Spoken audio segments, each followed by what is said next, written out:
তেল গরম হয়ে গেছে, এবার আমি ছোট ছোট পোনা মাছগুলোকে ভেজে নিচ্ছি।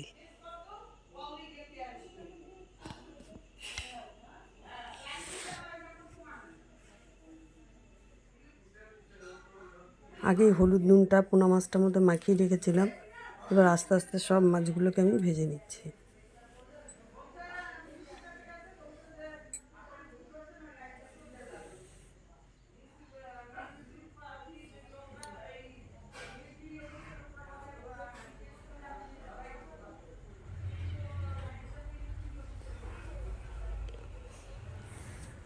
এবার ভেজে আমি তুলে নিলাম। আবারও সেই তেলের মধ্যে আবারও মাছগুলোকে দিচ্ছি।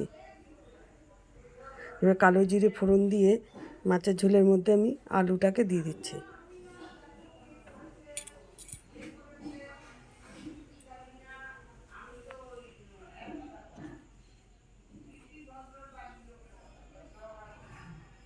আলুটাকে ভালো করে ভেজে নিয়ে তার মধ্যে আমি নুন, 1 চামচ হলুদ দিয়ে দিলাম।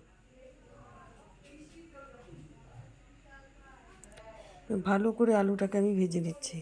ভাজা হয়ে গেলে পরে আমি এর মধ্যে পেঁয়াজগুলো দিয়ে দিলাম। পেঁয়াজটাকে আমি ভালো করে ভেজে নিচ্ছি। এর মধ্যে দিয়ে দিলাম লঙ্কার গুঁড়ো, হলুদ গুঁড়ো, কাঁচা লঙ্কা চেরা, জিরের গুঁড়ো।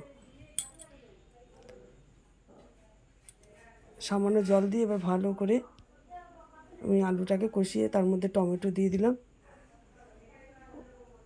পরিমাণ মতন জল দিয়ে দিচ্ছি।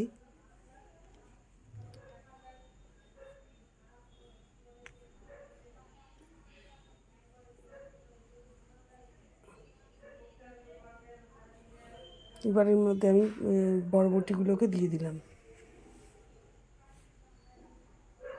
ভালোভাবে ফুটে গেছে, এবার আমি মাছগুলোকে দিয়ে দেবো।